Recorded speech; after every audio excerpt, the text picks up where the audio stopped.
नमस्कार। मैं GRS news के लिए गिरीश सिकरवा। आज के इस ब्लॉग में मैं बात करने वाला हूँ भ्रष्टाचार की।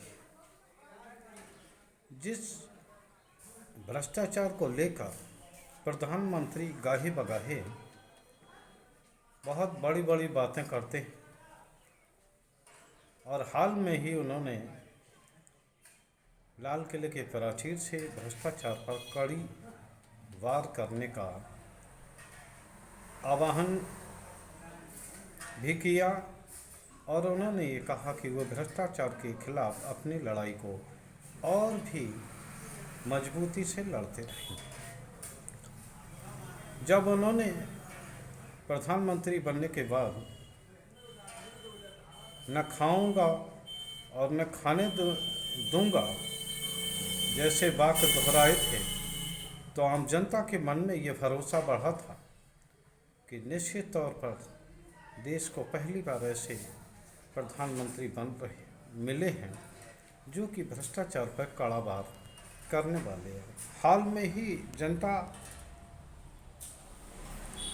जो निश्चित तौर पर कांग्रेस के दौरान विभिन्न भ्रष्टाचार के मुद्दों से परेशान था, जिसने कि भ्रष्टाचार के कारण ही कांग्रेस की सरकार को बाहर कर दिया था और उनकी इतनी हालत खराब कर दी थी कि वो नेता विपक्ष के काबिल भी नहीं रहे थे। आज जब प्रधानमंत्री भ्रष्टाचार की बात कहते हैं तो कोई भी उनकी बातों को गंभीरता से नहीं लेता। आप सभी लोगों को ध्यान होगा किस प्रकार 27 जून को भोपाल की रैली में उन्होंने भ्रष्टाचार पर को लेकर महाराष्ट्र की राजनीतिक पार्टी राष्ट्रीय एनसीपी उसे घेरा। यहाँ तक कि उसे तो भ्रष्टाचार का प्रतीक बताया ही और अजीत पवार को 70,000 करोड़ रुपए के घोटाले का जनक बताया और उन्होंने कहा कि वो उनकी पूरी पार्टी को भ्रष्टाचार के मुद्दे पर घेरेंगे। लेकिन वही अजीत पवार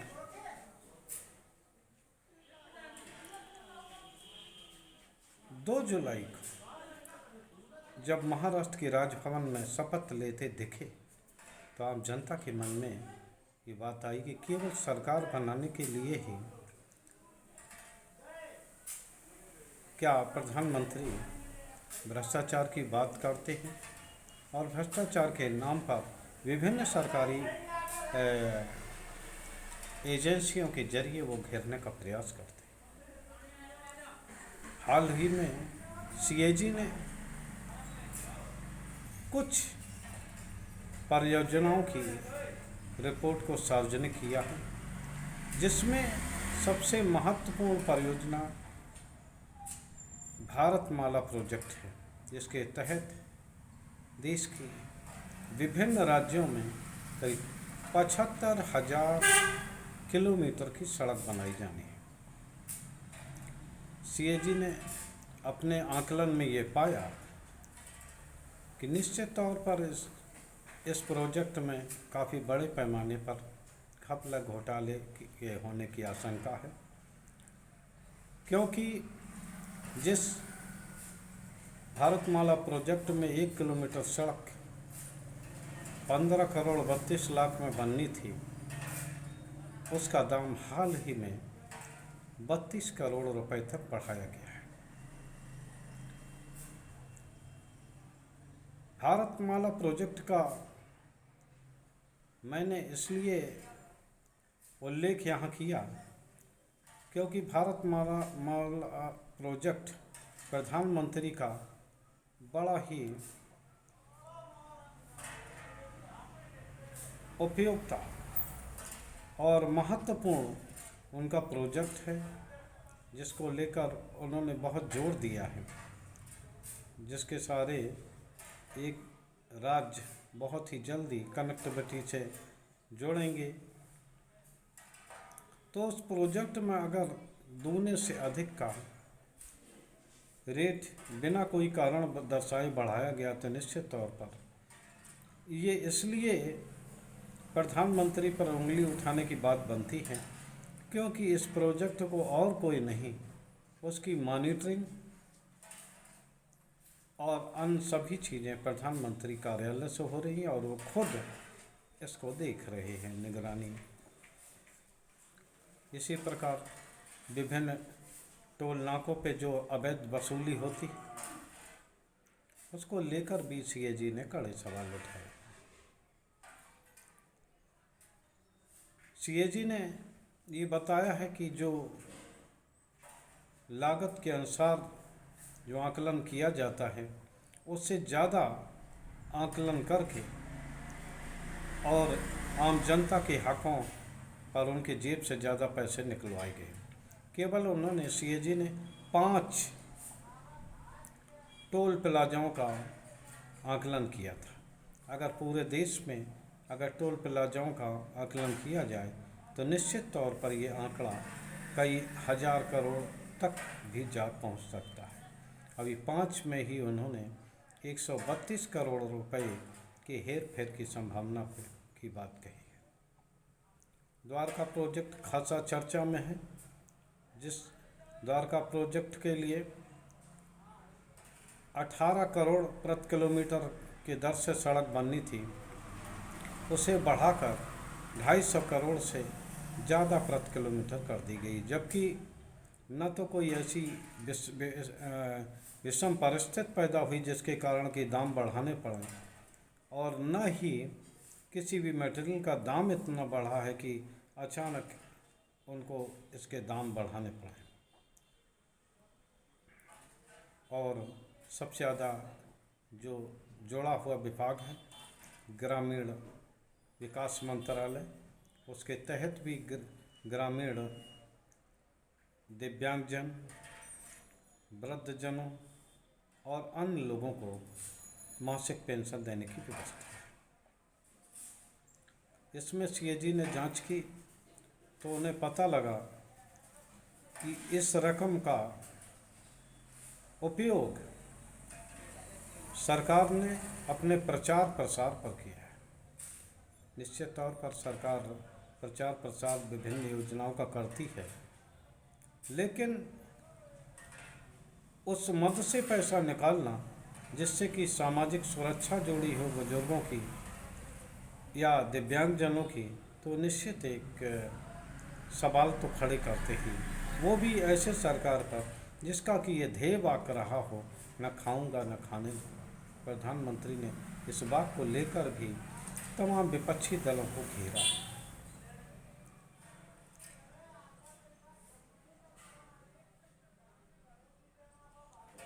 तो इस प्रकार ये कुछ उदाहरण सीएजी ने है, करीब 6-7 योजनाओं पर उन्होंने जिस तरह की सवाल खड़े किए हैं, तो उससे एक बात तय हो गई है कि भारतीय जनता पार्टी में भी भले ही प्रधानमंत्री ये दावा करें कि उनकी सरकार पर एक भी दाग नहीं है, और उनकी संस्था जो कि सरकारी ऑडिट कंपनी संस्था होती है, उसने ही 7 योजनाओं पर जब सवाल खड़े किए हैं, तो निश्चित तौर पर अगर स्वतंत्र तौर पर उसकी जांच हो और उसका अवलोकन करके उसके आंकड़े भी सार्वजनिक किए जाएं, तो निश्चित तौर पर आप ये समझ लीजिए कि ये सरकार भी अन्य सरकारों जैसी ही है।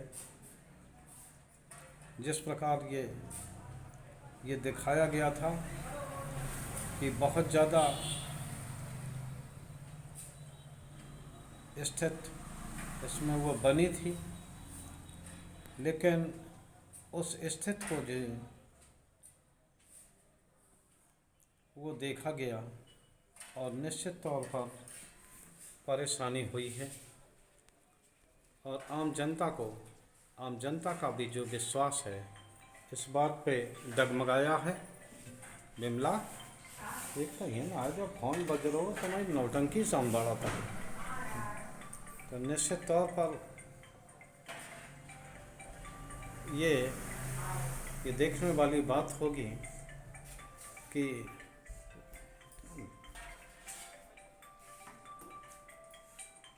निष्पक्ष रूप से न सिर्फ जांच करें और इसको जांच करके और उसके आकलन सार्वजनिक करें, जिससे कि ये पता लगे कि कितने करोड़ों रुपए का इस सरकार ने भी गबन कर लिया है और वो पैसा आखिर गया कहाँ। क्योंकि आम जनता को ये जानने का हक है कि जो पैसा सरकार उसकी घोषणा करती है तो वो धरातल पर कितनी उतरती हैं। इन सभी बातों को देखते हुए अब ये जरूरी हो गया है कि प्रधानमंत्री इस बारे में अपना मौन तोड़ें। और वो ये तो अब कहने की स्थिति में नहीं है कि ये केवल आरोप है, क्योंकि ये जो आरोप नहीं है, ये एक सरकारी संस्था है जो कि ऑडिट करती है पूरे देश की सरकारी योजनाओं का, उसका ये आकलन है। क्या प्रधानमंत्री अपना मौन तोड़ेंगे? आज के ब्लॉक में बस इतना ही। जय हिंद, जय भारत।